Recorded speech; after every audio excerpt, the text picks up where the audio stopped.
उस रात बाबू रेशम हवालात की सलाखों के पीछे बैठा था, लेकिन डर के बजाय उसे एक अजीब सा सुकून महसूस हो रहा था। उसे लग रहा था कि बाहर जो दुश्मन उसकी जान के पीछे पड़े हैं वो अब उसका कुछ नहीं बिगाड़ सकते। पुलिस कस्टडी में होने का यह सुकून उसके चेहरे पर साफ नजर आ रहा था, मगर शायद बाबू रेशम को भी नहीं पता था कि जिनसे वो भाग रहा है वो लोग कोई आम गुंडे नहीं थे, और पुलिस को तो बिल्कुल अंदाज़ा नहीं था कि हवालात का दरवाज़ा तक उड़ाया जा सकता है। लेकिन वही हुआ जिसका किसी ने सोचा तक नहीं था। अचानक एक धमाका हुआ, हवालात का गेट उड़ गया। धुएं और धूल के बीच जब बाबू ने सामने देखा तो उसकी रूह कांप गई। मौत उसके सामने खड़ी थी, हथियारों से लैस, तैयार उसे खत्म करने के लिए। भाई, जान बख्श दो, मैं अब कुछ नहीं करूँगा, बाबू रेशम ने गिड़गिड़ाते हुए कहा। लेकिन सामने खड़े शख्स की आंखों में न कोई दया थी, न कोई झिझक।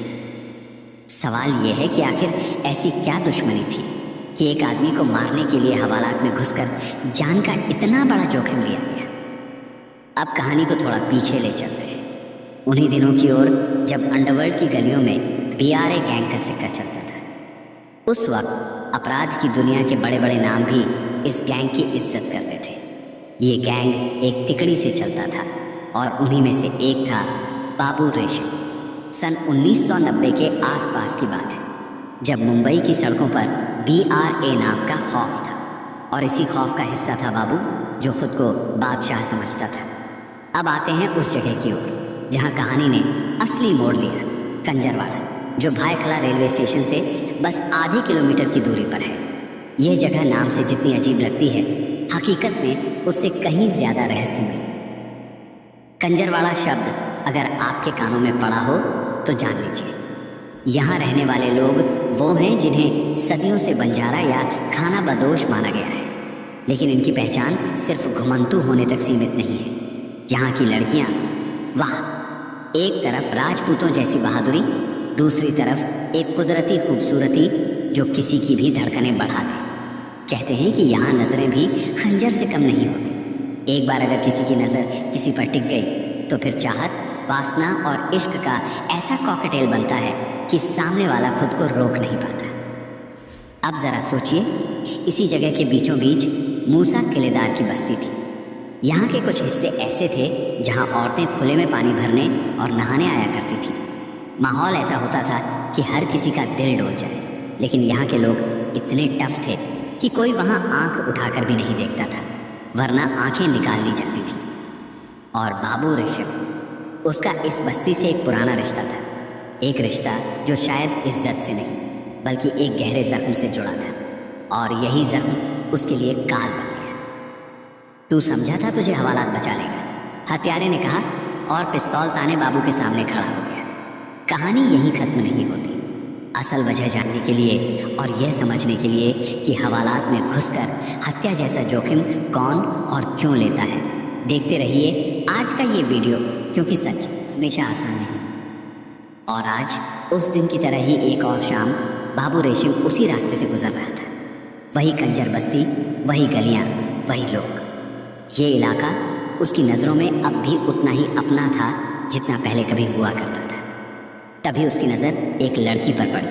वो एक खूबसूरत कंजर लड़की थी जो खुले में नहा रही थी, आसपास की दुनिया से बेखबर, अपने आप में मग्न। बाबू रेशम कुछ पल उसे देखता रहा, फिर जैसे उस पर कोई काबू ही नहीं रहा। बिल्कुल बेधड़क वह उसके पास गया और फिर ऐसा कुछ किया जो कभी नहीं किया जाना चाहिए था।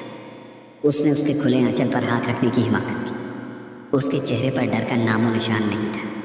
ऐसा लग रहा था जैसे ये उसके लिए कोई नई बात नहीं, जैसे पहले भी उसने ऐसी हरकतें की हों और हर बार बच निकलता रहा। उसे पूरा यकीन था कि सामने वाली लड़की विरोध नहीं करेगी, शायद वही करेगी जो वो चाहता है। लेकिन बाबू रेशम की सोच इस बार पूरी तरह गलत निकली। लड़की जोर से चिल्लाई। उसकी आवाज़ इतनी तेज थी कि आसपास के लोग फौरन दौड़कर वहां पहुंच गए। क्या किया तूने? किसी ने गुस्से में आकर बाबू का कॉलर पकड़ा और अगले ही पल उसके गालों पर थप्पड़ों की बौछार शुरू हो गई। बाबू के चेहरे पर दर्द तो नहीं था, लेकिन उसकी आंखों में साफ झलक रहा था। अपमान का जाल, इतनी भीड़ में इस तरह पिटना, वो भी उस इलाके में जिसे वो खुद की जागीर समझता था। मैं कोई मामूली लफंगा नहीं हूँ, उसके मन में गूंज रही थी ये आवाज़। और तभी उसने अचानक खुद को संभाला और उस लड़के को जो उसे पीट रहा था जोर से पकड़ लिया। फिर सबके सामने उसकी पिटाई शुरू कर दी। भीड़ को तब समझ में आया, अरे ये तो बाबू रेशम है। और उसके बाद लोग वहाँ से एक एक करके खिसकने लगे। बाबू वहीं से चुपचाप निकल गया, लेकिन अब उसकी चाल में पहले जैसी अकड़ नहीं थी। उसने समझ लिया था कि उसके नाम का खौफ अब वैसा नहीं रहा। एक बात तो साफ थी, डर अगर खत्म हो जाए तो जुर्म का बादशाह भी गिर जाता है। उसे अब साफ दिखने लगा था, भाई खला में उसकी सल्तनत डगमगाने लगी है। लेकिन कहानी यहाँ खत्म नहीं होती। असली खेल तो अब शुरू हुआ था। जिस लड़के ने बाबू रेशम को सबके सामने तमाचे मारे थे, उसका नाम था विजय ओटेकर कंजरे। वो एक आम लड़का नहीं था, बल्कि अपने मोहल्ले का जिम्मेदार इंसान था, जो अपने लोगों के लिए खड़ा रहना जानता था। विजय अंदर से हिला हुआ था। उसके मन में गुस्सा सिर्फ बाबू की हरकत को लेकर नहीं था, बल्कि वो पहले से कई बातों को लेकर परेशान चल रहा था। अरुण गवली के लोग उसकी बस्ती में आकर ज़बरदस्ती वसूली करते थे, रोज़ की कमाई पर कब्जा जमाते थे। और अब एक लड़की के साथ छेड़छाड़ की कोशिश, ये तो हद ही हो गई थी। अब और नहीं, अब कोई हमारी बहनों की तरफ आंख उठाकर भी नहीं देखेगा। विजय ने खुद से वादा किया। उसे समझ आ चुका था कि अगर इस आतंक को रोकना है तो सिर्फ पुलिस से उम्मीद नहीं की जा सकती। उसे बाबू रेशम को सबक सिखाना ही होगा, हर हाल में। इसी मोहल्ले में एक और गैंग सक्रिय थी, शेट्टी ब्रदर्स, यानी अप्पू शेट्टी और जयंत शेट्टी। ये लोग अरुण गवली के कट्टर दुश्मन माने जाते थे। विजय ने धीरे धीरे इनसे संपर्क बनाना शुरू किया। मुलाकातें बढ़ी, बातचीत बढ़ी और दोस्ती भी। शेट्टी ब्रदर्स को भी समझ में आ गया कि विजय सिर्फ गुस्से में नहीं है, बल्कि काम का आदमी है और उनका ही दुश्मन मिटाने निकला है। उन्होंने विजय को सब कुछ दिया, बंदूक, गाड़ी, लोग, प्लानिंग, सब। अब बात आई सही मौके की। बाबू रेशम अक्सर 7 रास्ता जंक्शन के पास की एक पुरानी शराब की भट्टी में बैठता था। वहीं अपने आदमियों के साथ घंटों बैठा रहता, हंसता, पीता और इलाके के जुर्म की प्लानिंग करता। उसी जगह पर एक शाम बाबू रेशम अपने ठेठ अंदाज में बैठा था। हंसी ठिठोली हो रही थी, लेकिन वहीं कुछ दूरी पर विजय खड़ा था, उसे ताकता हुआ। पर्दा हिलता, चेहरा दिखता और हर बार विजय के गुस्से की आग और भड़कती जाती। आज नहीं तो कभी नहीं, विजय ने मन ही मन तय किया। वो आगे बढ़ा, बिल्कुल सीधा बाबू के सामने, आंखों में आग और हाथ में बंदूक। किसी को कुछ समझ आता उससे पहले उसने बंदूक तानी और ट्रिगर दबा दिया। अबे ओ, तू क्या समझता है, लड़कियों को छेड़ेगा और कोई बोलेगा नहीं? विजय का गुस्सा फुट पड़ा। गोलियां चल चुकी थी। बाबू रेशम चौंक गया।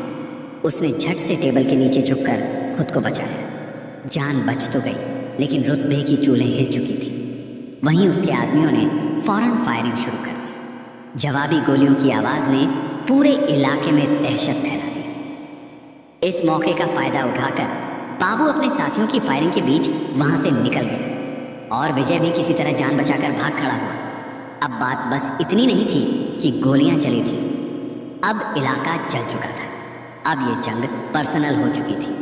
बाबू रेशम पर हुआ वो हमला सिर्फ एक वार नहीं था, वो एक सीधी चेतावनी थी। अब तू बचेगा नहीं। बाबू समझ चुका था कि विजय उठेकर अब किसी भी हद तक जा सकता है, इसलिए वो भी पूरी तरह अलर्ट हो गया था। अब कोई भी चूक उसे सीधे खतरे में डाल सकती थी। दूसरी तरफ विजय भी जानता था कि अब वो खुद भी टारगेट बन चुका है। अब खेल दोनों तरफ से खुल चुका है। अब या तो मैं बचूंगा या वो। विजय के दिल में अब सिर्फ बदले की आग जल रही थी। इस कहानी का सफ़र यहीं नहीं रुकता दोस्तों, आगे और भी बहुत कुछ होना बाकी। अगर आपने अभी तक हमारे चैनल को सब्सक्राइब नहीं किया है तो सब्सक्रिप्शन का बटन ज़रूर दबाइए और नोटिफिकेशन बेल को ऑन करना मत भूलिए, ताकि अगली कहानी आपसे छूट न जाए। अब सुनिए आगे का खेल। जिस कलारी में बाबू पर हमला हुआ था, उसकी खबर ऐसी फैली जैसे किसी जंगल में आग लग गई। हर गली, हर नुक्कड़ पर सिर्फ इसी की चर्चा थी। और यही बात पहुंची एक और बड़े नाम तक, छोटा राजन। राजन पहले से ही बाबू से चिढ़ा हुआ था। उसे लगता था कि भाईखला जैसे इलाकों में बाबू की एंट्री उसकी कमाई का हिस्सा खा रही है। अब जब उसे पता चला कि विजय उटेकर ने बाबू पर हाथ डाला है तो उसकी नज़रों में विजय अचानक बेहद खास हो गया।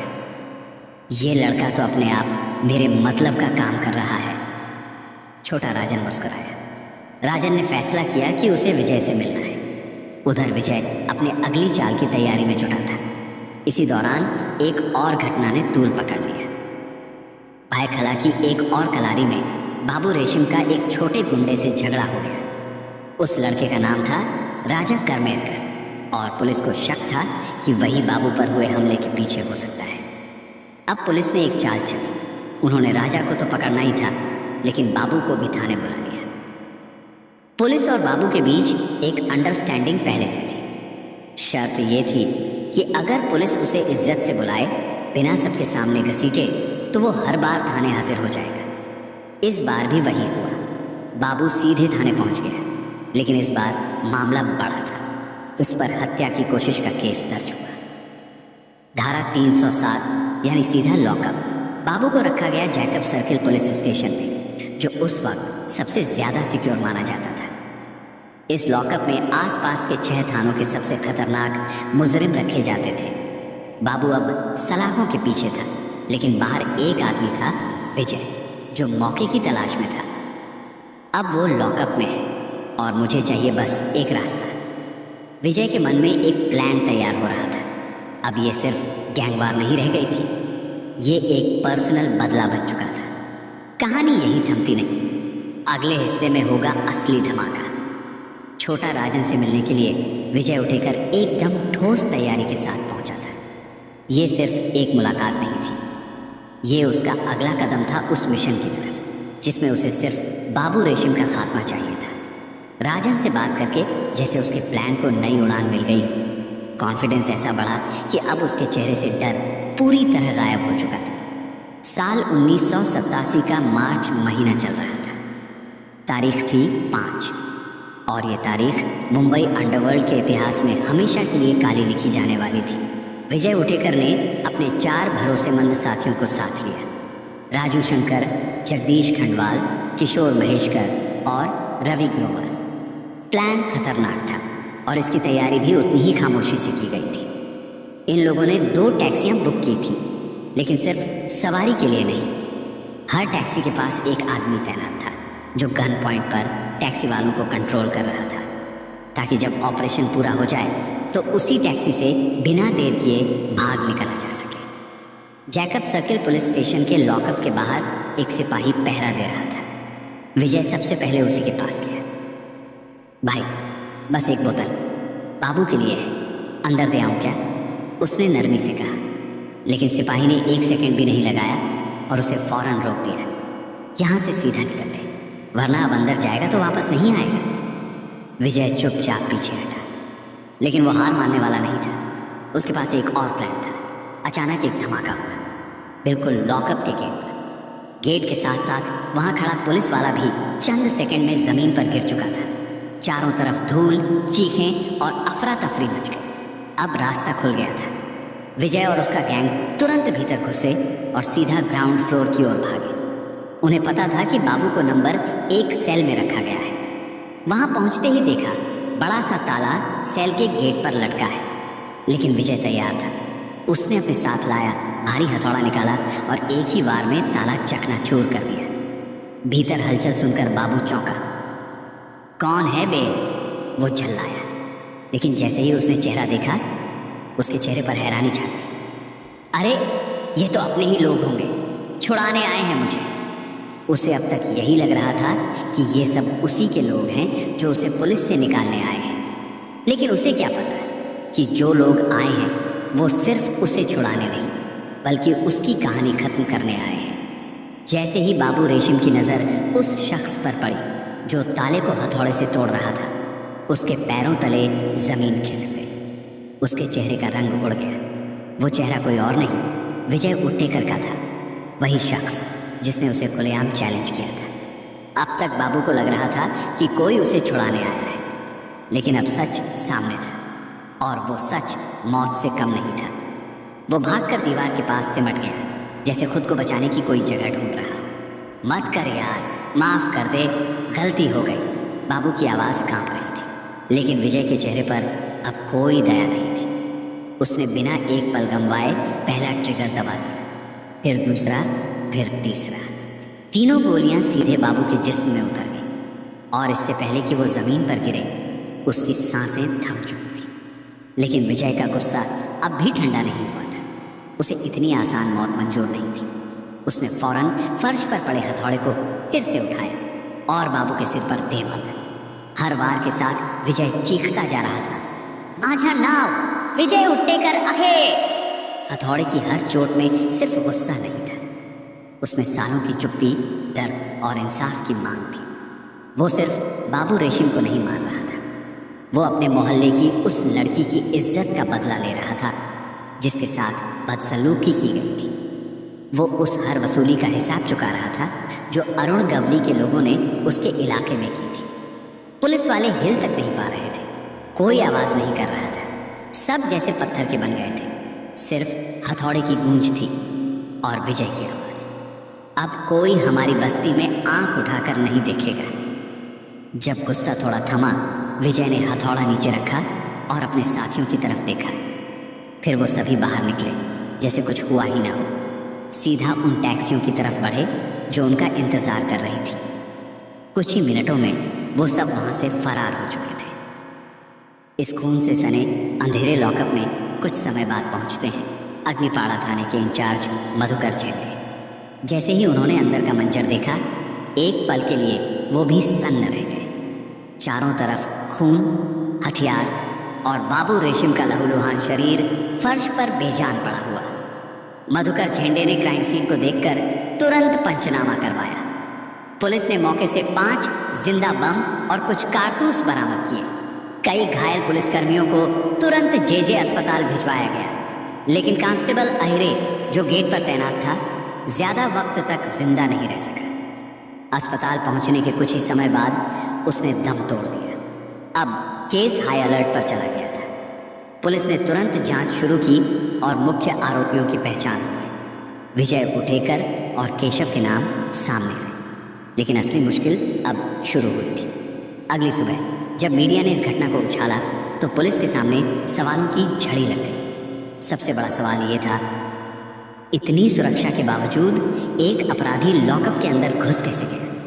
पुलिस के पास कोई ठोस जवाब नहीं था।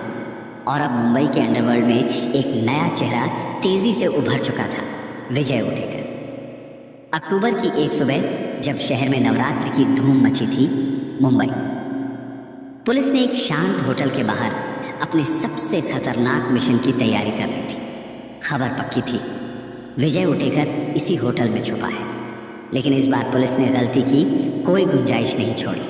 वे दूध वाले बनकर होटल में दाखिल हुए। बाहर की सड़क पर दूध की गाड़ियां खड़ी थी, लेकिन उनके अंदर सिर्फ दूध के कंटेनर नहीं थे, उनमें थे वायरलेस सेट, हथियार और हथकड़ी।